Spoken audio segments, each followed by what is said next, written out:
RDS et Balco présente le petit paquet. Et je suis pas tout seul. Attention, surprise visuelle et pas à l'audio pour les gens qui l'écoutent seulement en audio. Nous sommes de retour. De retour dans un nouveau studio. Nouveau studio. C'est tellement chaleureux. Vous voyez à la maison, le décor est nouveau. Hein? Il y a juste non, en fait, c'est pas mal le même décor derrière. Mais pour les gens à la maison, ça fait aucune espèce de différence à part qu'on est debout. On est debout. Si vous visionnez sur YouTube, parce que le décor change pas. Ce que vous savez pas, c'est que tous les angles morts que vous ne voyez pas sont réduits pour nous. Donc l'espace est restreint. Donc, c'est ça, ma charpente respire un peu moins bien. Mais puis en fait, je trouve ça intéressant pour les gens qui écoutent puis qui regardent parce que ça va rajouter une espèce de nouveau suspense. Est-ce qu'on va être capable de te faire l'émission au complet debout? Tu sais, d'habitude, on est peinard, là, assis dans nos chaises de bureau confortables, donc ça va, alors que là, non, on est debout. Et moi, en plus, je me suis barré le dos en début de semaine, alors suspense. Est-ce que je vais m'écrouler d'ici la fin de l'émission? On sait pas. Il faut écouter jusqu'à la fin pour savoir la réponse. Si je me mets à parler de lutte japonaise, on va sentir la faiblesse t'envahir, le risque d'évanouissement. François est absent cette semaine une fois de plus, mais il est là en esprit. Il voulait être là, il a beaucoup aimé TakeOver, mais regarde... Qu'est-ce que tu veux, il n'y a pas de place. On est juste deux. C'est ça, exactement. Le studio est trop petit. C'est vrai, hein, comment on va faire quand on va être le full roster? On va se faire un gros câlin. Tu sais, Human Centipede, là, je pense qu'il va falloir travailler là-dessus. OK. Bon, OK, on parlera pas de film d'horreur un peu louche. Faut parler de lutte, puis on est de retour après avoir fait les avant-goûts de TakeOver Portland. On vous en avait parlé, on pensait que ça allait être une grosse carte. Le premier NXT TakeOver détaché d'un événement de la WWE, un dimanche soir. Et on peut dire, là, comme sans tomber dans les détails tout de suite, ils ont livré la marchandise. 6 combats, là. Comme à l'habitude, j'ai aucun souvenir d'un takeover qui était en deçà des attentes. Là aussi, la marchandise a été livrée. Seul problème auquel j'ai fait face, peut-être que c'est en raison du changement de soirée de diffusion, mais bon, le soir même, j'étais pas en mesure de l'écouter en direct. J'avais déjà des engagements ailleurs. Puis le lendemain, je me suis dit, bon, j'ai commencé mon rattrapage de takeover. Finalement, je réalise, hey, je l'ai pas enregistré, ce gala-là. Fait que là, j'ai accusé un certain retard. Et donc, malheureusement, j'ai pas réussi à me rendre jusqu'à la fin du gala, d'ici jusqu'au début de l'émission. Je sais qu'est-ce qui s'est passé, mais au moins, la première moitié, je l'ai vu. Et de ce que j'ai vu, c'était satisfaisant. Puis en plus, selon ce qu'on se disait avant l'émission, ça ne fait que monter en qualité plus on progresse dans le gala. Alors, il me reste encore pas mal de choses agréables à mettre sous la dent. C'est ça, Mathieu l'a pas consommé au complet. Moi, je l'ai regardé en direct et là, il lui reste la meilleure partie de la soirée à visionner, mais nous, il faut qu'on s'en parle là, maintenant, parce que NXT place ses pions pour la fin de semaine à Tampa Bay de WrestleMania, et le pion principal qui a été placé en fin de carte, c'est le bâtard de Johnny Gargano, peux-tu croire qui à ça, a viré sa veste contre Tommaso Ciampa. C'était brillant. C'était brillant. Ça a toujours été Ciampa qui était très mitoyen dans son alignement. Et là, Gargano, à la toute fin, on pense qu'il vient rétablir le nombre et empêcher Undisputed Era de battre Ciampa. Mais non, le maudit Vera, un coup de Goldie dans la face à Ciampa. Et on s'installe pour Gargano-Ciampa, l'ultime combat, la fin de semaine de WrestleMania. Et là, on a redoublé la mise mercredi pendant l'émission de NXT. C'est Tommaso Ciampa qui a ouvert l'émission. Il a interrompu un combat qui n'aura jamais eu lieu. On pensait voir les débuts d'Austin Theory à la NXT. Non. Ciampa est arrivé dans le ring, il était fâché, tabassé Austin Theory, et on joue tout de suite sur la ligne du « Je comprends ce que t'as fait. J'ai déjà été là. C'est toi pis moi. On va régler ça. » Écoute, en une veillée, ils nous ont réaligné ça sur le rail, la rivalité qu'on voulait voir, qu'on n'a pas eu à cause que Ciampa s'est blessé. Et je dois avouer que je l'avais pas vu venir. Moi non plus, mais en fait, je l'ai appris justement en lisant des comptes rendus, mais tu sais, initialement, on dirait que je doutais de la capacité qu'avait NXT à faire de Johnny Gargano un méchant qui allait susciter de la haine auprès du public. Et là, si je me fie aux extraits que j'ai vus de l'épisode de NXT hebdomadaire d'hier soir, en fait, le public là, est unanime. Là. Johnny sucks. Il n'y a plus aucune sympathie pour ce lutteur qui, pourtant, depuis les 3 dernières années, incarnait avec brio le personnage du underdog très, très positif, le babyface, le plus babyface qu'on fait pas avoir. Et là, simplement, c'est aussi, ça prouve à quel point Tommaso Ciampa lui-même a été bon pour revirer sa veste et s'établir comme un gentil crédible, parce que bon, c'est le fait qu'il va s'attaquer à Tommaso Ciampa qui va donner du hate à Johnny Gargano. Je veux dire, si Tommaso Ciampa avait encore été bon mi-figue, mi-raisin, semi-gentil, semi-méchant, ben il n'y aurait pas eu autant d'animosité qui aurait été développée envers Johnny Gargano. Mais là, donc les pôles auxquels on a été habitués au cours des 2 dernières années dans le reste de leur rivalité sont inversés, puis ça donne un nouveau souffle à cette rivalité. On aurait dû en fait y penser à cause de ça, parce que l'élévation de Ciampa était tellement flagrante. Le combat avec Cole a cimenté tout ça. Les gens voulaient vraiment le voir gagner. Et ils nous ont mis là, tous les arrêts obligatoires, les presque comptes de 3, les interventions. Pas d'arbitre. Ils ont tout fait l'espèce de liste d'épicerie de comment construire un gentil. On se disait, ben c'est là, Ciampa va être couronné. Mais si t'élèves un gros gentil, c'est parce que t'as un méchant qui s'en vient éventuellement. C'est juste qu'on... Johnny Gargano était dans l'angle mort, plus tôt dans la soirée, a joué le rôle justement du négligé contre Finn Balor, s'est fait battre, et avait la sympathie encore du NXT Universe. Et là, un claquement de doigts, c'est une action simple, il n'a rien fait d'autre, il n'a pas dit un mot, il est parti après, là, un coup de ceinture, complètement renversé la vapeur du public, puis c'est ça qui était bien exécuté, c'est que quand tu construis un bon personnage, après ça, tu peux rebondir autour. Gargano a pas vraiment de personnage, il n'est pas très bon en promo, mais a toujours eu la sympathie du public quand même. Tandis que Ciampa, lui, a été capable d'avoir des courbes narratives vraiment intéressantes. Et là, sa courbe narrative d'être à court contre Undisputed Era, ben, va servir Gargano. Donc là, non seulement t'es pas obligé de lui redonner le championnat, tu peux retarder ce couronnement-là, mais en plus, tu relances Gargano-Ciampa, qui est toujours un candidat au match de l'année, à chaque fois qu'ils se croisent, et tu libères Cole pour faire autre chose la fin de semaine de WrestleMania, peut-être Finn Balor, peut-être peu importe. Là, ils vont lui mettre un aspirant, forcément. On sait juste pas qui encore, donc honnêtement, tu sais, TakeOver Portland avait un peu la pression de la sortie du stade pour que les gens reviennent le mercredi, regardent à la télé, et on pensait que c'était Charlotte qui était l'élément différenciateur, mais ils ont juste puisé dans leur bassin d'effectifs, puis honnêtement, là, je pense pas qu'ils auraient pu faire mieux que cette fin-là pour tout emballer tous ensemble. Je dis pas que c'était le meilleur combat ever, le Cole Ciampa, c'était un peu long. Tu sais, c'était pas parfait, c'est juste que dans ce qu'il voulait créer et un engouement pour WrestleMania dans 2 mois, il pouvait difficilement faire mieux que ça. Puis aussi, c'était d'autant plus surprenant ce heel turn de Johnny Gargano que justement, au cours des derniers mois, ben, surtout dans le dernier mois, il y avait eu une réunion de DIY dans le cadre de Worlds Collide. Donc, ça nous permettait de confirmer que ces deux-là étaient redevenus amis. Mais en même temps, quand tu y repenses avec du recul, ben, cette réunion-là donne encore plus de poids au geste de Johnny Gargano dimanche dernier. Donc, c'est des maîtres du storytelling en lutte et il nous donne un autre exemple comme quoi, voilà, on pensait peut-être que c'est terminé, mais ça ne l'est pas. Non, c'est un autre chapitre. Et là, j'ai hâte de voir parce que là, c'est pas Ciampa, le prédateur vicieux, ça va comme être lui qui va se défendre peut-être contre Gargano. Donc, une autre twist complètement. Le combat devrait être complètement foubraque. Et pourquoi aussi ça a fonctionné? Parce qu'on croyait que Cole allait peut-être perdre. C'est parce que dans le combat précédent, les Broserweight qui ont gagné la Dusty Classics sont allés détrôner Undisputed Era pour les championnats par équipe. Donc, ça commençait les dominos à tomber. On pensait que c'était peut-être la fin du Undisputed Era avec Roderick Strong qui l'avait perdu.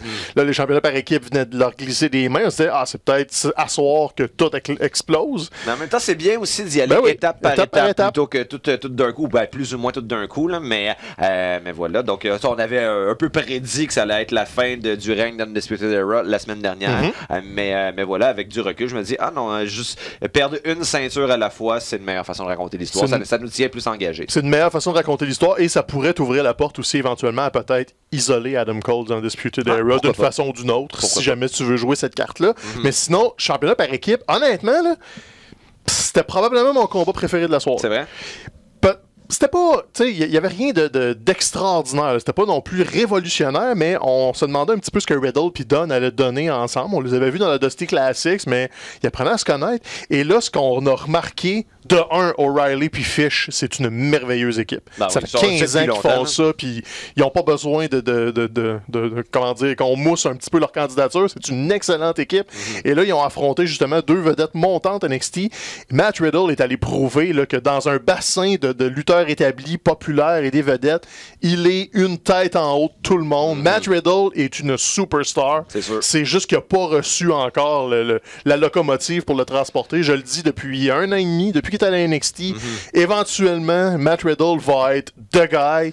Et c'était difficile de ne pas le voir comme né dans le milieu du visage. Surtout, là. c'est une superstar dans le ring. Mais on lui donne depuis quelques semaines plus de latitude au micro. Puis, tu sais, il arrivait avec une réputation du gars stoner. Mais on n'a jamais trop voulu aller dans cette direction-là de la WWE. Tu sais, Rob Van Dam, bon, c'était un peu sous-entendu de temps en temps. Mais là, on y va, je dirais pas à fond, mais disons, on capitalise sur ça, là, justement, dans l'épisode de NXT de hier soir, dans un extrait que j'ai vu quand même très drôle. C'est le trophée, en fait, qui a eu une suspension pour la Wellness Policy parce qu'il a célébré après la victoire. Donc, alors, je trouvais, encore une fois, c'est des petits clins d'œil assez, plus ou moins subtils, donc, au passe-temps entourant le THC, donc, de M. Riddle. Donc, je trouve ça rigolo. Et son delivery, sa livraison, en fait, ses lignes est tellement charismatique et tellement drôle, en fait, ce gars-là. En plus, il a vraiment tous les outils pour réussir. Ouais, puis il y a l'espèce de naïveté quétaine qui fonctionne. Tu sais, le How many fish could Bobby Fish fry if Bobby Fish could fry fish? On s'entend, c'était rien, puis il a fallu qu'elle répète 6, 7, 8, 9 fois, qu'elle en fasse un t-shirt. Mais c'est ça, c'est que c'est tellement quétaine qu'à un moment donné, le monde fait comme, ben ouais, c'est drôle, on va embarquer. Puis t'as Pete Dunne qui est comme le grognon à côté qui embarque dans ses affaires. Donc t'as une super nouvelle équipe qui, tu sais, ils n'ont pas d'affinité à proprement parler, mais ils ont décidé de le faire fonctionner. Puis je pense que c'est vraiment Matt Riddle qui, enfin, on lui donne de la place, on lui donne un micro, tu l'as dit, on lui donne de la lassitude un petit peu dans ses promos. Donc, il est plus jeune en plus, le Riddle est dans la mi-trentaine, fait qu'il faut pas que tu niaises trop longtemps avec ça non plus. Là. C'est là qu'il faut que tu fasses de quoi avec Matt Riddle. Il y a plus... C'est pas un apprentissage qu'il a à faire, c'est une accoutumance qu'il faut qu'il fasse. Là. Il sait quoi faire dans le ring, il sait quoi faire avec le micro, il faut juste qu'il y ait de la répétition, puis que les gens s'habituent aussi à son style. Parce que tu l'as dit, l'approche plus stoner, tu sais, le surf guy cool un peu, c'est pas habituel à la télé de la WWE. Fait qu'il faut comme un peu que tu développes ce personnage-là, mais les gens là, prennent tout ce qu'il donne. Et en plus, dans le ring, ben, c'est de l'or en barre, là, il est super athlétique, les enchaînements ont pas de maudit bon sens. Donc, juste le côté wow de voir Matt Riddle se battre, il est quand même imposant. Donc, il y a comme rien qu'il n'y a pas. Et là, il y a un championnat autour de la Terre, son premier avec WWE. Puis il donne son deuxième. Fait que, ça joue aussi. Les dames aiment beaucoup. Tu y ferais écouter justement son Arrival. Il y avait une espèce de série de 3-4 épisodes sur ses débuts à la NXT. Là. Il traverse l'Amérique avec sa petite famille dans son camion, puis il vient vivre son rêve. Puis elle va fondre. Je te le dis, elle va fondre. Ah bon. Ben, je sais pas si je vais être seul dans l'autre bord du divan, puis dans la boule, puis j'ai comme, moi, je fais 12 heures, je suis avec toi, et puis tu même que tu me traites. Faudrait juste pas qu'il y ait une scène où, genre, lui puis Andrade se font un câlin, où les deux sont dans le chest, parce que là, je t'en perds pour de bon. Tu briserais, hein, je pense que. Je pense que je briserais. Écoute, tout ça pour dire que Matt Riddle, il plaît à la demoiselle de Mathieu, probablement à beaucoup d'autres. Pas la seule, je pense. À nous autres, en tant qu'entertainer, Matt Riddle est. Le paquet complet, pas le petit paquet complet. Le gros paquet. Hein, on y va là, puis c'était vraiment un super bon combat. Si vous avez manqué un petit peu de temps pour reculer NXT, regardez le combat principal pour la fin et regardez le combat par équipe pour l'action. En plus, il y avait ce combat-là faisait la transition entre le championnat du monde et un autre combat qui était super bon, c'était Rhea Ripley contre Bianca Belair, alors qu'on pensait que Belair était un petit peu comme une victime, là, un peu comme du pâturage de teint. Va te faire éliminer par Rhea Ripley. C'est une superstar, cette fille-là. Bianca Belair est encore jeune, est en sa montée, et là, elle a vu une petite fenêtre d'opportunité à TakeOver. Il fallait qu'elle se fasse remarquer, et remarquer, c'est ce qu'elle a fait. Sérieusement, là, une belle surprise. Elle a perdu. Puis Charlotte est venue comme on pensait, puis elle a accepté le défi de Rhea Ripley. L'histoire, c'est Rhea Ripley contre Charlotte. Mais Bianca Belair, au lieu d'être juste la figurante qui se fait tasser, a fait « Hey, t'as peu, je vais prendre ma place dans cette histoire-là. » Et là, elle s'impose, elle va sûrement être un obstacle entre Charlotte et Rhea après ça, donc une autre occasion de se faire briller au sein de NXT. Et sérieusement, là, tu sais, ils le font plus à la New Japan qu'ils le font à la WWE, mais ils installent des combats où tu le sais qu'il n'y aura pas de surprise. C'est comme juste, faut qu'il défende sa valise pour accéder au combat de championnat du monde dans un mois. tu le connais, le gagnant, mais tu veux quand même embarquer pour la ride. Ça, la WWE le font moins. Ils essayent soit toujours de jouer la carte de la surprise ou on va être déçu du résultat parce que c'est prévisible. Tu sais, il n'y aura pas le résultat me dérange pas, puis je veux être diverti par le chemin.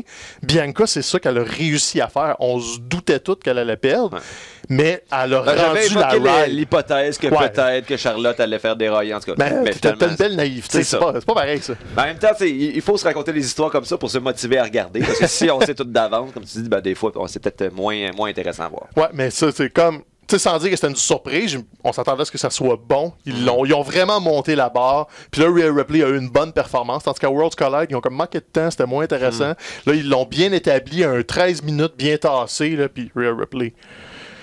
Écoute, ça va être bon, là. Que ce soit à WrestleMania ou au TakeOver avant WrestleMania contre Charlotte, peu importe le scénario, Rhea Ripley va briller dans cette situation. C'est toujours ça qui se passe, tu sais. Mettons, quand t'as des champions ou des championnes dominants à NXT, puis que là, finalement, on réalise qu'ils s'en vont pour aller du côté de Raw SmackDown, on se demande toujours, mais est-ce qu'il va y avoir de la relève? Et là, force est d'admettre que la relève, elle est là, et elle est peut-être encore plus intéressante que la génération précédente. Là, si j'avais à choisir entre construire une division autour de Shayna Baszler, que j'adore là, quand même, ou Ripley et Bianca Belair, c'est 100% Ripley et Bianca Belair qui ont mon vote.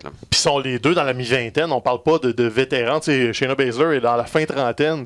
Rhea Ripley, là, si elle se blesse pas ou si elle veut le faire, elle a 10 ans. Là. Elle est genre 22, 23 ans. Oui, c'est ridiculement jeune.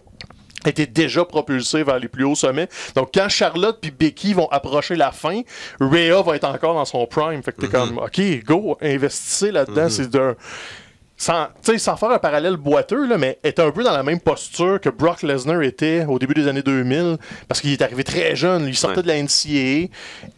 Il savait pas, tu sais, c'était encore un gros bloc brut à développer. Et c'est ça, il s'est développé jeune, il est allé faire le UFC et il est revenu. Ça n'a pas été le chemin inverse. Donc, sans dire que Rhea va aller faire du UFC.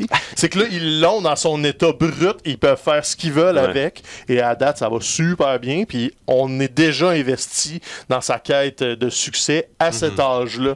Donc là, tu peux lui faire vivre des hauts, des bas, des retours, tu sais. Il y a un beau terreau là-dessus, puis c'est toute elle, parce que la première fois qu'on a vu Rhea Ripley, c'était dans une Mae Young Classics. Elle était anonyme. Elle n'avait pas encore ce personnage-là plus badass un petit peu. Elle était juste plus grande, plus costaude, mais elle n'avait pas de définition de personnage et elle était passée dans le beurre. La première fois où elle s'est démarquée, c'était dans le premier Royal Rumble féminin, il y a comme 2-3 ans. Elle avait été une participante et elle se démarquait physiquement. On voyait qu'elle était plus imposante que les autres, mais bon, sa performance en tant que telle n'a pas été particulièrement marquante, mais en même temps, on comprend, elle était encore en apprentissage, mais là, elle a pogné son momentum. Et pour Bianca Belair, on savait aussi depuis longtemps, en fait, c'était la base un peu de ce qui la caractérisait comme lutteuse, qu'elle était particulièrement athlétique, probablement la plus forte de toutes. Mais en plus, ce qu'on commence à réaliser, c'est qu'elle est particulièrement habile au micro également. Lors de l'épisode de NXT d'hier soir, elle a interrompu un match, un peu comme Kanye West l'avait fait il y a de cela plusieurs années au Grammy. Elle pogne le micro, elle dit « I'm gonna let you finish, but now I got something to say ». Et elle fait une promo sur Charlotte Flair, d'environ, je sais pas moi, 45 secondes, mais une tonne de briques. Et je fais comme, OK, cette fille-là, c'est pas juste donc des habiletés dans le ring, c'est pas juste de la puissance physique, c'est également donc une bombe de charisme. Alors, j'étais déjà vendu pour elle, mais après justement la fin de semaine et l'épisode de NXT d'hier, je me suis dit, là, il y a plus l'ombre d'un doute, cette fille-là, elle va avoir une grande carrière. Ouais, définitivement. Donc ça, c'était installé à Portland. Je sais pas ce qu'ils vont faire avec Bianca pour la fin de semaine de WrestleMania, mais on sait ce que Rhea va faire. Donc là, on veut voir Bianca dans un autre rôle. Ça, on est juste à la moitié là, de TakeOver Portland. Grosse soirée qui n'a pas fini super tard, le 10h15-ish. C'était fini, fait que c'était bien timé. Et sinon, la première partie que tu as vue, donc on en a parlé un petit peu tantôt, Gargano a affronté Finn Balor. Et on posait la question un peu la semaine passée, est-ce que Finn Balor, c'est plus ce que c'était? Est-ce que c'est une entrée puis il y a 3-4 moves? C'est ça. Ce match-là était bon. Lorsque le match s'est terminé, j'ai fait comme, c'était très bon, mais je me suis dit, mais je vais avoir oublié ce match-là aussi d'ici une semaine. Même là, ça fait comme quelques jours seulement, puis je me souviens de quelques petits moments. Tu l'as regardé comme récemment. Je l'ai regardé récemment, je trouvais que en fait, ce qui me manquait, c'était l'aspect storytelling qui n'était pas très clair. Donc, tu sais, on a opté pour un match qui était plus technique. Effectivement, c'est deux bons techniciens. Peut-être il a duré quoi? Quasiment une demi-heure, 27 minutes. Puis c'est ça, bon, les premières 15 minutes, si c'est pas les premières 20 minutes, c'était justement une espèce de jeu d'échecs, va-et-vient technique. On est dans un style quasiment plus britannique, en quelque sorte. Et là, la fin, le rythme a augmenté. Bon, les near falls, c'était plus excitant, mais c'est ça fait pas de moi. Ça n'a pas renouvelé un peu mon espoir en Finn Balor pour le voir. Donc, reporter la compagnie sur ses épaules. Tu évoquais la possibilité que ce soit lui, peut-être dans la fin de semaine de WrestleMania, qui affronte Adam Cole pour le championnat NXT. Ça serait une possibilité, mais ça serait pas pour moi un money match. Ça serait pas un money match. C'est ça, sans dire que c'était pas bon. Tu l'as dit, c'était long. C'était pas spécial. C'était un combat. C'était intéressant. Gargano a vendu comme si sa vie en dépendait, comme il sait si bien le faire, mais on se demande, tu disais une entrée, quelques moves, Balor, mais là, Balor, il l'a même plus son entrée. C'est vrai. C'est vrai. Il est comme dénaturé un peu, puis faut-tu qu'il repuise dans cet aspect-là, parce que même sa première run NXT, on l'aimait beaucoup, mais avec le recul, c'était-tu juste l'effet? C'était comme... Tu sais, t'oubliais le premier 5 minutes du combat parce que t'étais sur le high de l'entrée. Puis après ça, c'était juste techniquement intéressant avec du va-et-vient. Mais depuis qu'il a traversé en Amérique, Finn Balor manque d'inspiration. Tu sais, le prince de vite du New Japan, c'était le Bullet Club, c'était plein.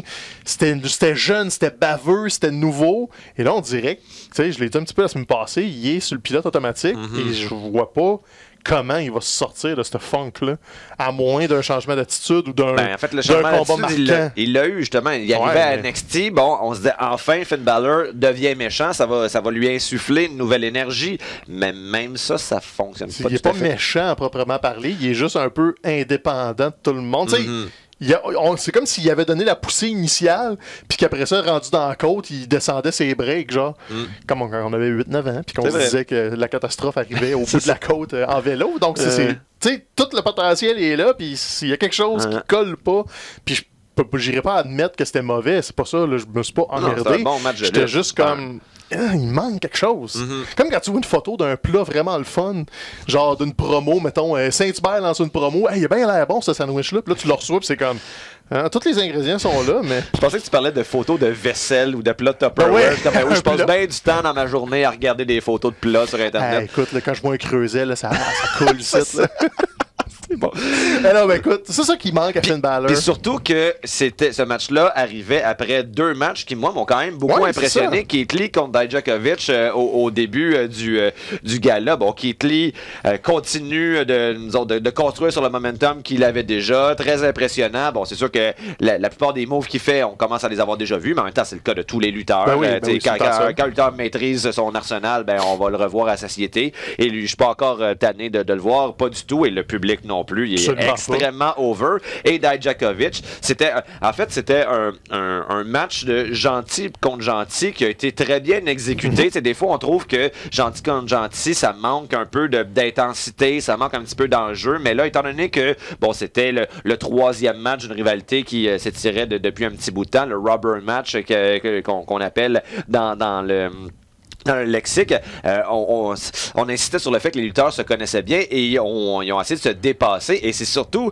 en fait, Keith Lee était déjà un homme établi et Dijakovic qui, oui, il est grand, mais bon, son personnage était un petit peu bland, il manque un peu de personnalité. Cela dit, il a sorti des moves dans ce match-là que tu fais comme voir que tu es capable de faire ça. T'sais, le gars fait quand même genre 6 pieds 8 à peu près.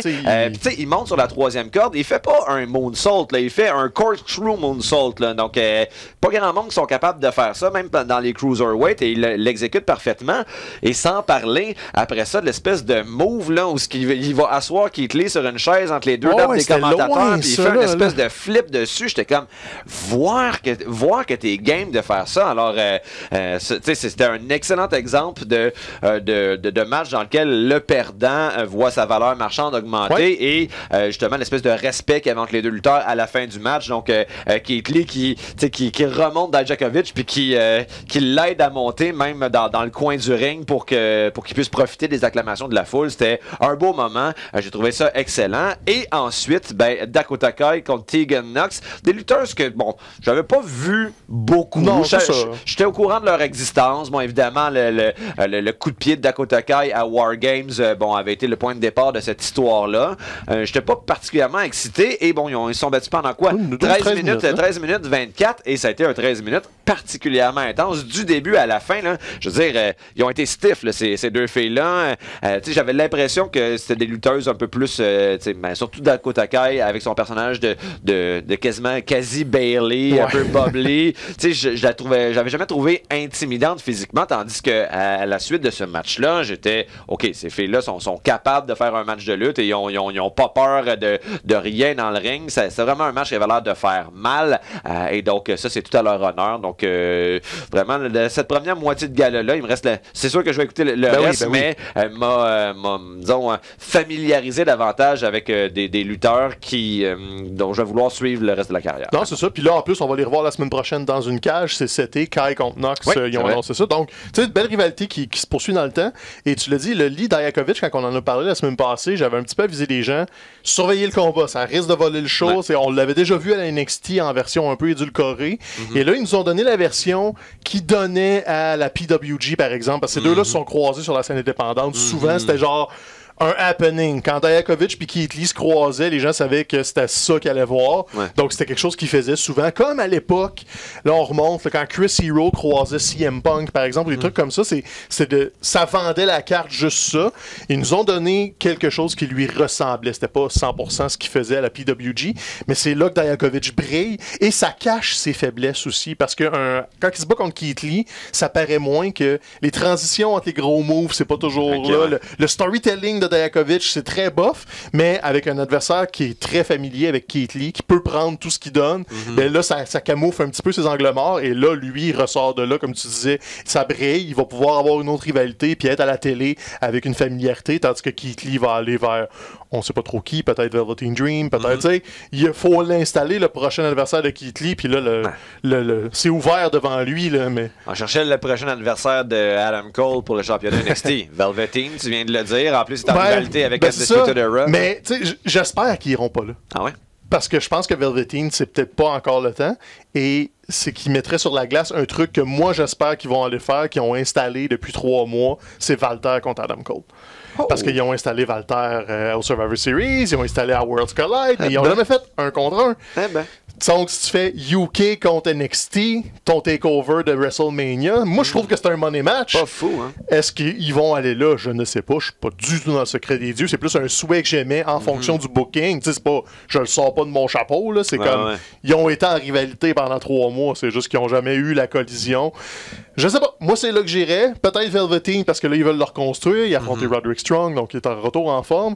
On sait pas trop, mais Keith Lee, ça va lui prendre quelqu'un avec qui danser, forcément. Il faut que ça soit un méchant, parce que Keith Lee est très, très, très, très over. Donc, non, vraiment, là, c'est ce qui en ressort de Portland.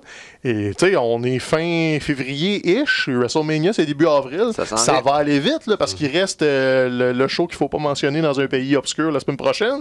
Après ça, Elimination Chamber. Puis après ça, on est rendu, là, c'est bing, bing, bing. D'habitude, il n'y a pas Fastlane aussi. Ouais, mais je pense qu'ils vont le sauter cette année, parce que là, Elimination Chamber se retrouve à être début mars. Je pense pas que tu vas faire un Fastlane une semaine et demie avant WrestleMania. Donc, je pense qu'ils vont juste le ciao bye Fastlane. En tout cas, on s'en plaindra pas. Ben C'était jamais un pay-per-view marquant. On s'en plaindra jamais. Là. Surtout si ça nous donne un NXT tout seul en espace entre le Rumble et l'Elimination Chamber. Moi, je prends cette formule-là bien avant d'avoir un Fastlane sans aucun impact.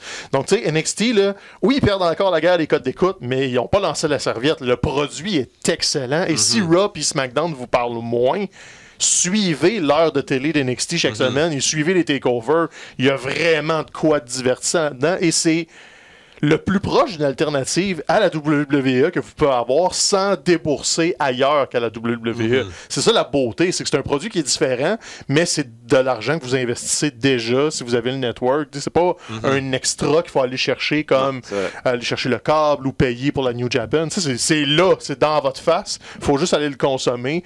Portland est un bel exemple. C'est une belle soirée à rattraper. 2 heures de lutte. Je pense qu'on a tout le temps de regarder ça. Hein, on gaspille bien plus de temps que ça. Enfin, d'autres niaiseries qu'on ne nommera pas. Regardez des photos de plats. Oui, des photos de plats. Ou sinon, j'avais un débat très, très enflammé avec ma copine qui me croyait pas que ça existait des animaux majestueux. Puis mon point était qu'une dinde peut être majestueuse. On appelle ça un pan. Non, c'est pas un pan. Quand t'arrives à l'Action de grâce, la dinde, c'est comme le centre de la table. OK, la dinde cuite. Ben, cuite. Et aussi, pas de cuite. l'animal. Tu sais, quand tu fais les espèces de pièces de théâtre de récréation, d'Action de grâce, avec les Indiens contre les colons, la dinde a comme une place centrale. Fait que mon point était que c'était majestueux une dinde, puis elle me croit pas. OK. Bref. J'aurais pensé peut-être un tigre, c'est majestueux, un lion, mais une dinde. Je suis allergique à ça. OK. Donc, c'est ça. On en perd-tu du temps ou on n'en perd pas? Vous avez le temps de regarder NXT TakeOver Portland. Même à l'intérieur de notre propre émission, on a le temps de parler de ça. Mais sinon, écoute, dans le pas de perte de temps, moi, je pense que je veux sauter tout de suite à All Elite avant de tomber dans Raw et tout ça. De ce que j'ai vu cette semaine, c'était... J'ai vu, en fait, là, bon, l'émission a fini avec un spot d'anthologie de la part de Cody. Et après la fin de l'émission, il a fait un speech. C'était à Atlanta. Puis bon, il y a des gens qui ont fait des captations vidéo de ce discours-là dans lequel bon, il remercie Atlanta. Bon, c'était une ville qui était particulièrement importante pour son père. C'est là qu'il a été que lui, Cody, a vécu ses premiers contacts avec la lutte professionnelle. Et il a commencé son discours en disant hey, merci Atlanta. Je pense que c'était jusqu'à présent le meilleur épisode de AEW Dynamite. C'est le genre de choses qui peut être dit souvent juste pour faire plaisir à une foule. Mais là, je pense qu'il avait raison parce que ce que j'ai vu, c'était absolument sensationnel. Ah ouais, ben c'est l'épisode, et tu l'as dit, Atlanta, c'était le berceau des Rhodes, c'était le coin de pays territorial, là, la Caroline, la Géorgie, tout ce coin de pays-là. Avec Ric Flair aussi. Avec Ric Flair, mais c'était le spot où Dusty Rhodes était plus grand que nature. Donc pour Cody, c'est quand il avait 8-9 ans, c'était de voir son père remplir des stades. Puis tu sais, sur sa ceinture qu'il s'était fait, il s'est fait faire une ceinture spéciale pour l'émission. Il y avait une référence à l'Omni, qui est un ancien amphithéâtre qu'il y avait à Atlanta à l'époque, dans lequel la lutte a été extrêmement populaire. Il y avait le logo de l'Omni dans Cody, son haut, c'était le haut de Omni. Donc, tu sais, pour lui, c'est un peu comme un kid de Montréal qui ferait un show forum. C'est cette résonance-là pour lui. Donc là, c'était la grosse émission de Dynamite.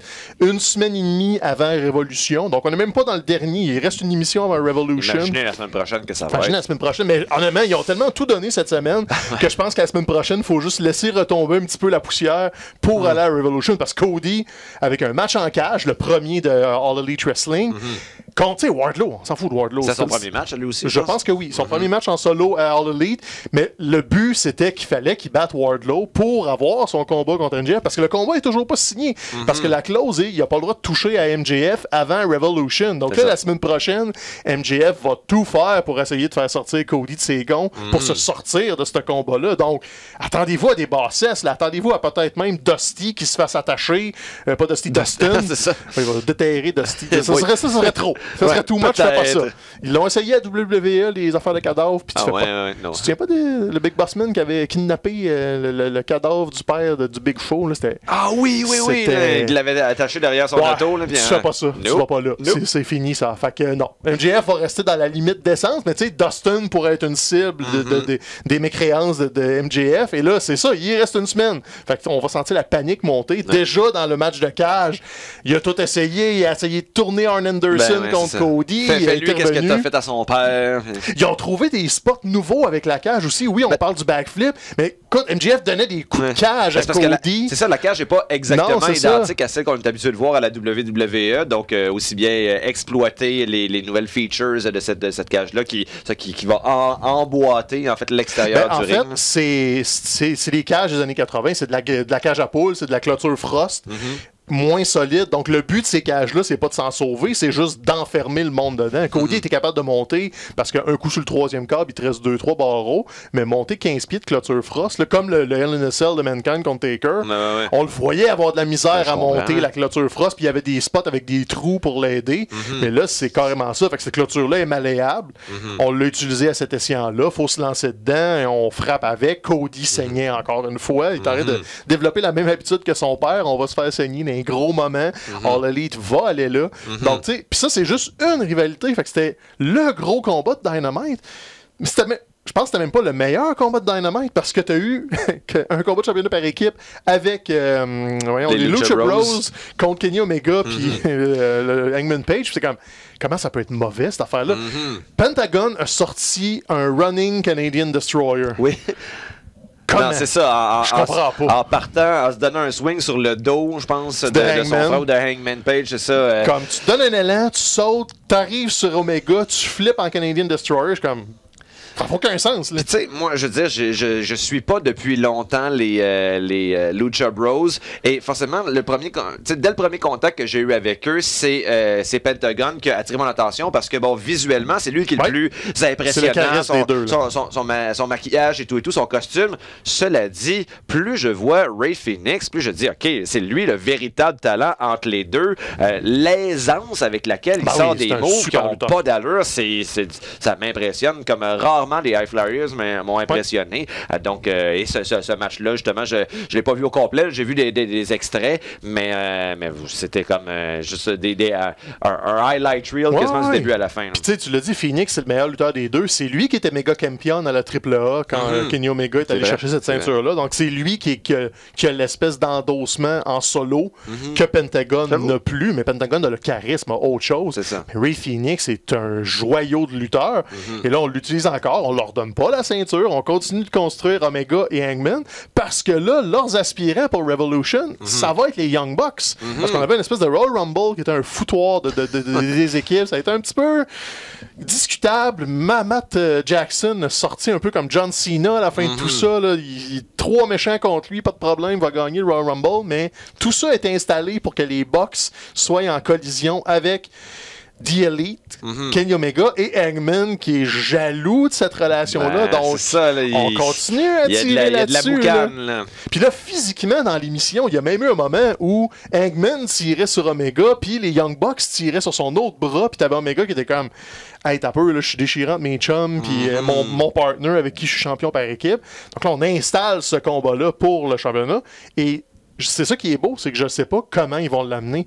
Est-ce que tu continues d'étirer ça longtemps? Est-ce que Hangman va se tanner là? Est-ce que c'est Omega qui va se tanner puis flipper les Bucks puis là, après ça, on a une équipe méchante? T'as plein de façons de le faire pour que ce soit intéressant. Et ça, c'est construit, tu sais, Revolution, c'est dans une semaine et demie puis le combat est officialisé là. Donc, t'as pas un gros temps de construction, mais ça fait plusieurs semaines que Hangman va aller boire de la bière en bougonnant dans son coin. On l'a bien moussé et là, on l'installe, c'est fait, c'est prêt, juste à le livrer aux gens qui vont tout prendre. Donc, tu sais, ça, même si le Royal Rumble était tel que tel, on a encore poussé le Dark Order, tu sais, c'est brouillon un peu. C'était brouillon, mais il nous a quand même donné un des meilleurs sells que j'ai vu à vie du Super Kick. Sammy Guevara, qui il était pas impliqué officiellement dans le match, il était à l'extérieur, puis à un moment donné, il a essayé vers la fin du match de faire gagner les membres du Inner Circle. Et donc, il saute la 3e corde et il est accueilli par un Super Kick de Matt Jackson. Les deux jambes lui plient. Ça avait l'air d'un finish-in de Mortal Kombat, là, ce cell-là. Donc, bravo. Sur le coup, je me suis dit, OK, il est mort pour vrai. Mais non, c'est juste de la très belle exécution. Donc, on savait qu'il était talentueux, mais ça, c'est comme une autre corde à son arc. Donc, la première fois que j'ai vu Sammy Guevara, j'étais comme, OK, il ne deviendra jamais rien, ce gars-là. Puis finalement, he's growing on me. Le Spanish God. C'est pas juste comme un sidekick de Jericho. Là, il commence à prendre justement son aisance et à s'installer. On s'habitue à lui, à ses petites cascades aussi. Donc, lui, ça va. Puis, tu sais, là, on a tous ces combats-là. On n'a même pas parlé encore de Jon Moxley contre le nouveau venu Jeff Cobb, le enforcer du Inner Circle. Premier combat, il perd son premier combat. On trouve une façon de l'arranger pour qu'il paraisse pas mal avec une intervention de Darby Allin. Donc tout ça, mais sais. Arlen, ça faisait un bout qu'on l'avait pas vu en plus. Hein, ouais, ben il fait bien des promos de ce temps-là, justement. Je pense qu'il va affronter Sammy Guevara à Revolution, mais c'est surtout des promos. Ces deux-là sont faits pour être ensemble. Ah, ça va être fou raide. Là. Je sais pas ce que Darby Allin va sortir, là, mais depuis le début de ses promos, il fait des affaires weird avec des skates puis du feu. Puis, tu sais, il embrasse vraiment le côté gothique de son personnage, puis il le développe dans ses promos. Donc, dans le ring, je sais pas où il va aller, mais ça risque d'être weird. Là, il est avec son skate, fait son intervention, se sort d'une souplesse de Jeff Cobb avec un backflip comme 12 pieds dans les airs.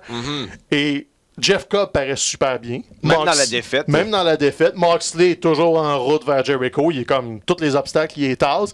Normalement, ça aurait été ça le main event de Dynamite. Tous les matchs, des matchs de main event. Cette carte-là était tellement pactée que c'était quelque part dans le 2 heures. Et c'était pas la fin, le climax avec Cody dans la cage. Donc, tu sais, ils font pas de fausses notes. Grosse émission. J'ai vraiment hâte. La semaine prochaine, on va faire le vrai preview de Revolution parce que là, on va avoir eu la dernière émission. Mais tu sais, c'est pas compliqué. Ben, c'est pas compliqué. Ils font de l'excellent travail. C'est pas comme s'ils étaient des jambons que ça lui tombait dans les mains puis c'était facile. Mais ils ont 2 heures de télé par semaine à faire et tu vois qu'ils pensent. Ils font pas juste arriver le mercredi matin et faire comme on va faire ça, ça va être malade, go. C'est prévu des semaines d'avance. Ils ont des réunions de script, c'est sûr et certain. Ils le font sur YouTube. Tu sais, tout est dans tout.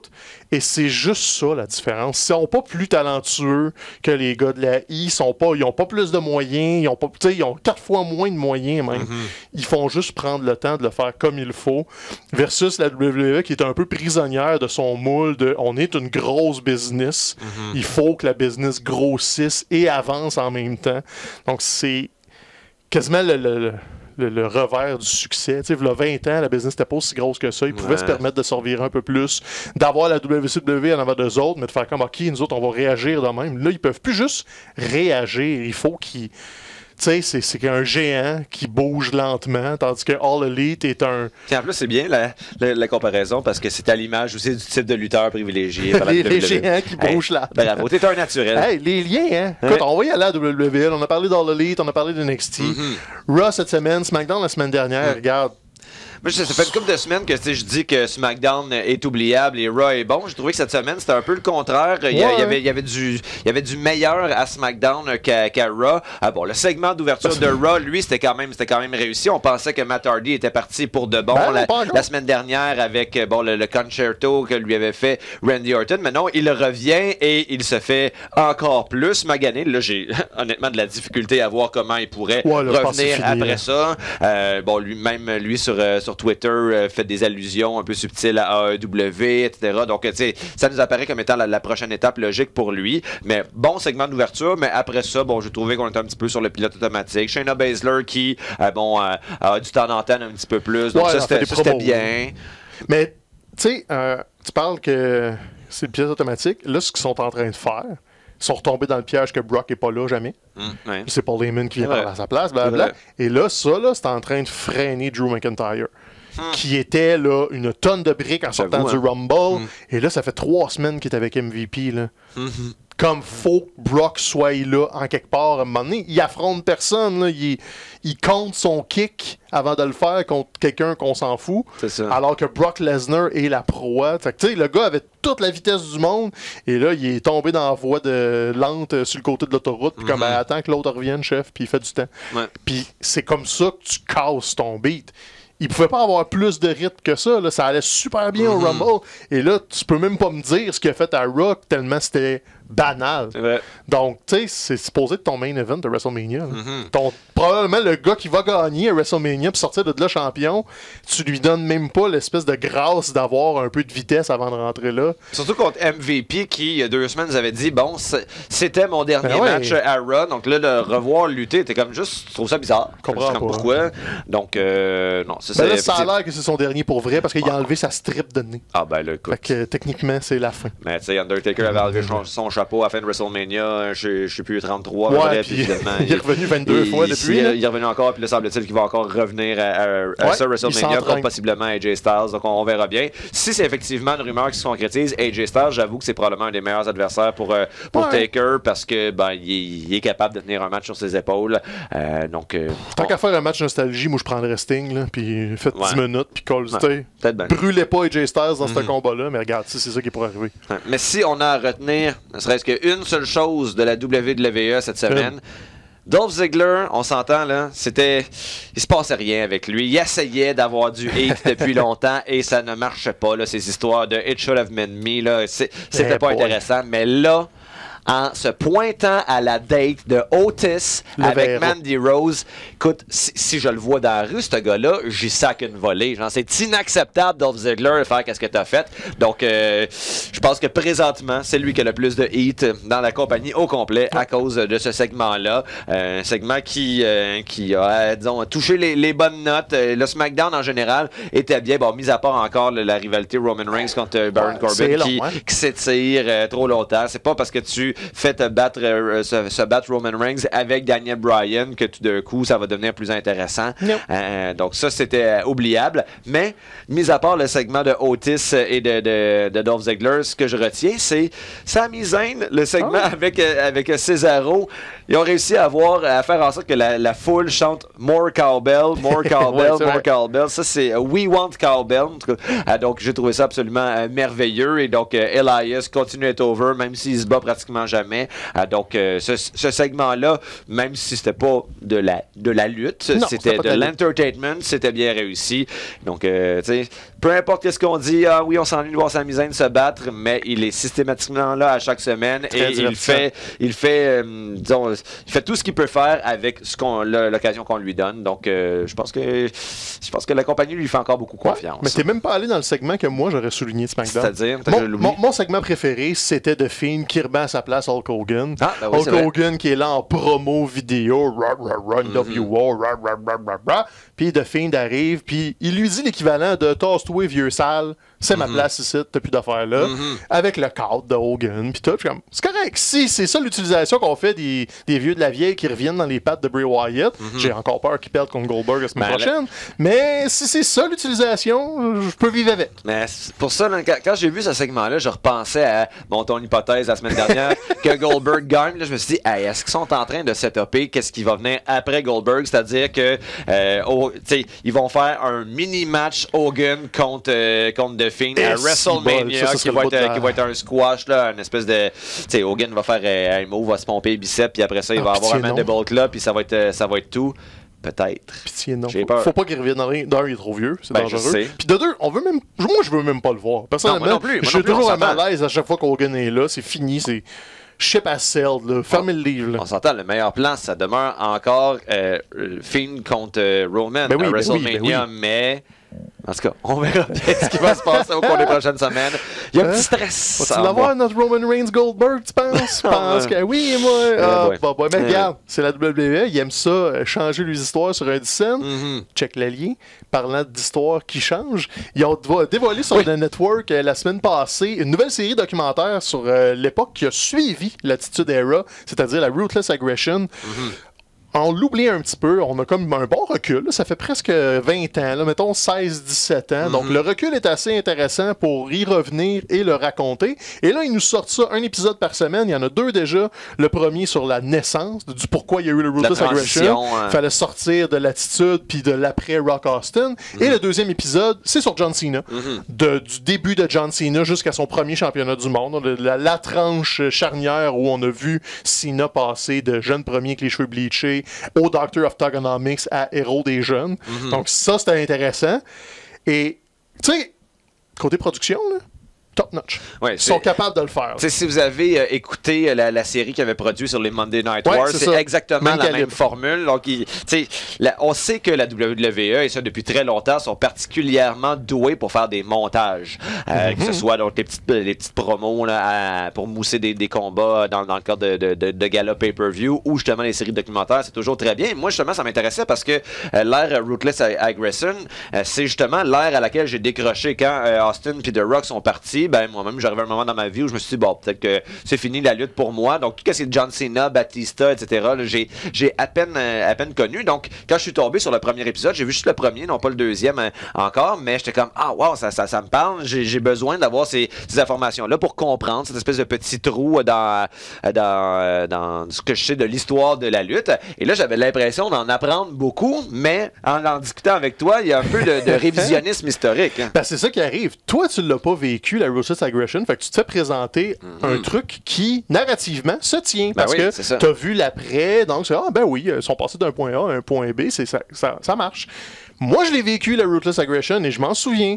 Et quand le premier épisode te déclare notamment que quand on fait la transition en WWF jusqu'à WWE, c'est un désir de Vince McMahon de relancer sa compagnie, c'est complètement faux. Ils ont été poursuivis en cours par le World Wildlife Foundation qui voulait avoir le nom et qui a gagné les droits d'utilisation de WWF. Donc, c'est pour ça que c'est devenu WWE. Oui, la campagne publicitaire a existé. Puis le Get the F Out, c'était une façon de sauver la face pour pas avoir l'air de des tout nus qui se sont fait voler le nom.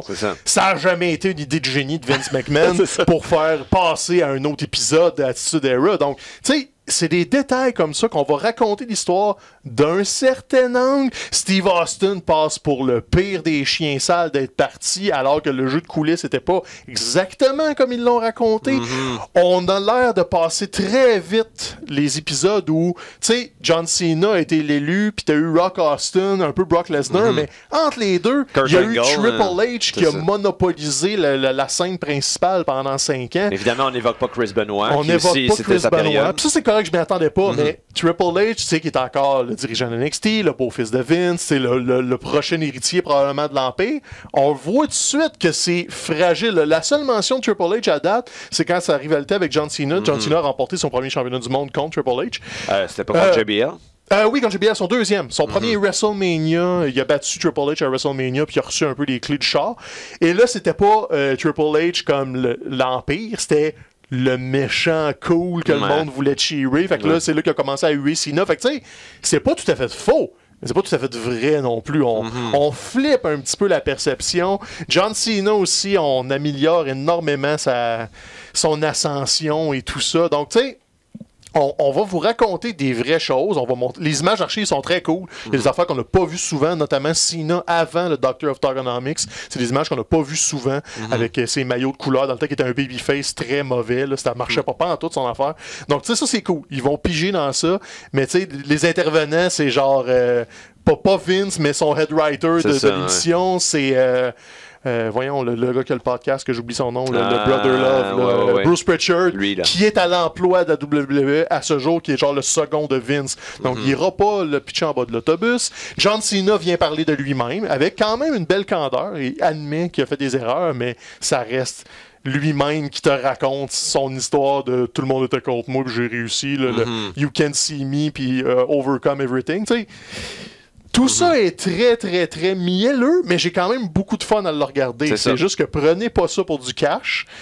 Tu sais, c'est comme si McDonald's te racontait son histoire en disant qu'ils sont devenus le meilleur restaurant en Amérique. Tu sais, OK, peut-être, mais il y a une coupe d'angle mort, là. C'est pas tout à fait ça. Ouais. Ben, c'est sur le network. J'ai quand même hâte de voir les prochains épisodes parce que c'est une émission qui est bien faite. Puis en même temps, je veux dire, on s'entend que c'est quoi l'ère Ruthless Aggression? C'est une dizaine d'années à peu près. Ouais, de 2002 à 2010-12. Mais c'est ça, tu sais, il y a quand même un défi de montage, essayer de squeezer une aussi longue période en des épisodes d'1 heure à peu près. Donc c'est certain que les nuances vont généralement sacrer le cas pour une espèce de cohérence narrative. Donc, ouais, non, c'est sûr. C'est peut-être moi qui ai toujours positif et de bonne foi, mais bon, je peux leur pardonner leur espèce de petit révisionnisme. Mais ça a les mêmes défauts que justement la série documentaire du Monday Night War, qui raconte bien l'histoire, mais avec toujours un angle où Vince McMahon a l'air du plus fin puis le plus smart. Ouais, c'est ça. C'est les gagnants qui racontent leur version de l'histoire. Alors qu'il existait une version du Monday Night War, avant qu'il fasse je pense, 10 épisodes, il y avait une version documentaire de 2 heures. beaucoup plus crunchy. Je l'ai en DVD à la maison parce que je suis tombé là-dessus d'un marché aux puces. À un moment donné, je me suis dit, hey, je vais l'acheter. Elle sera jamais sur le network. Cette cote-là n'existe plus. Ils veulent plus l'avoir parce que, notamment, il y a des extraits de Chris Benoit dedans. Donc, tu sais, c'est la version qui est sortie, je pense, en 2005. Tu sais, c'est vraiment la version crue, un peu moins de recul, plus indépendant du giron WWE. Donc là, c'était un peu plus la vraie histoire, tandis que là, c'est la version mielleuse. Je serais curieux de voir une version sans la révision du Ruthless Aggression. C'était qui les intervenants, comment eux autres l'ont perçu. Brock est très brièvement esquissé, mais on n'en parle pas beaucoup alors qu'il était vraiment big. L'année et demie qui était là, c'était le next big thing, c'était littéralement lui. Donc, moi, allez jeter un coup d'œil, surtout si vous ne l'avez pas vu, ça va vous donner une belle idée. Puis vous allez peut-être mieux comprendre aussi pourquoi Randy Orton il est là aujourd'hui. Ben, ça a commencé là. Tu sais, c'est quand même important de savoir où est-ce qu'on est allé, de savoir où est-ce qu'on s'en va. C'est vrai. Même si là, belle leçon de vie. Même si là, c'est un petit peu romancé, pour le dire de façon polie. Fait que ça fait-tu le tour de la lutte cette semaine? Ouais, je voulais juste faire un coup de chapeau. Là, les rumeurs d'Hall of Fame sortent de plus en plus. Les Bella Twins vont être à SmackDown demain. C'est ça, ils sont enceintes. Fait que c'est sûr qu'ils ne seront pas dans un rôle physique. Là. Ah, c'est vrai, les deux sont enceintes. Ben hein? Les deux ou juste les deux. Non, c'est vrai, les deux sont enceintes dans le même mois. Genre. C'est ça. Mystique des jumeaux. J'ai pas encore élucidé cette portion-là, comment ils peuvent tomber enceintes, mais ils vont être présents, peut-être pour l'annoncer puis le confirmer. Il y a des rumeurs aussi, JBL est peut-être dans les noms. Et sinon, un qui est confirmé, mais la WWE ne l'a pas encore officialisé, c'est Davey Boy Smith. Dave Meltzer est catégorique. Davey Boy Smith rentre au Hall of Fame cette année. J'ai comme l'impression qu'il était mort, ce gars-là, en plus. Mais il est mort, ça fait 20 ans. OK, bon. Il est mort à 39 ans d'un épisode cardiaque. Il était un peu addict aux painkillers, puis à tout ça. Puis quand il a essayé de se remettre en forme, c'est en 2001 ou 2002. De mémoire, son corps est lâché. Donc, ce serait pas la première fois qu'un lutteur mort se fait introniser. Puis tu sais, il y en a tout le temps un par année. Puis là, c'est clairement lui. La famille Hart poussait beaucoup pour ça. Là, sa veuve, Diana. Il était plus marié quand il est mort, mais c'est quand même la mère de ses enfants, dont Davey Boy Smith Jr., qu'on a vu un petit peu à la WWF, en équipe avec, pas Cody, mais le fils à Ted DiBiase.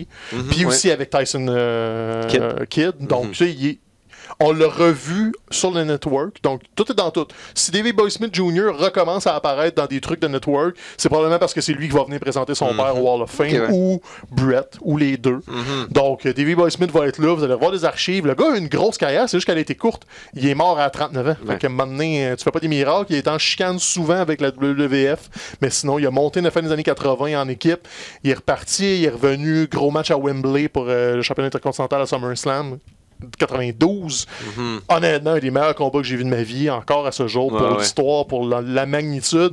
Et c'est ça, c'est l'exemple typique du lutteur des années 90, très gros, très physique, mais c'est ça, il s'est pété le dos à la WCW, il y avait une fracture du dos littérale qu'ils n'ont jamais détectée, donc il a lutté avec ça pendant un an, il y avait de la misère, il est devenu addict à la morphine, addict aux painkillers, il s'injectait de la morphine, ça a fait que son mariage a pris le bord, sa carrière a pris le bord, tu sais. Tout ça est l'espèce d'effet pervers de, dans le temps, la santé des lutteurs.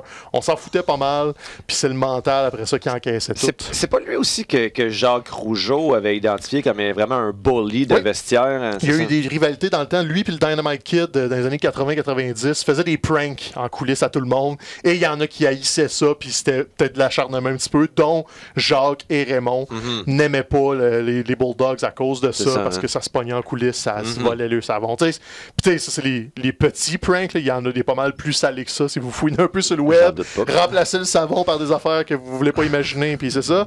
Donc, tu sais, oui, moi, je suis content qu'il rentre au Hall of Fame parce que quand j'étais jeune, il était big, le Bulldog, avec Mathilda, il arrivait avec un chien. Un Bulldog, c'est cool. Un petit Bulldog. Fait que c'est ça. Lui, il s'en va au Hall of Fame. Fait ça, je voulais le mentionner. Sinon, c'est pas mal ça. On s'enligne pour les rumeurs de WrestleMania, tranquillement, pas vite. On n'est pas rendu là.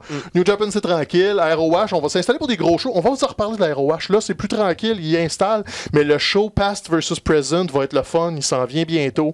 Ils vont ramener du monde de v'là 15 ans à la Ring of Honor. PCO va défendre. Puis ils s'installent aussi pour le Super Card of Honor en même temps que WrestleMania, avec du monde de New Japan.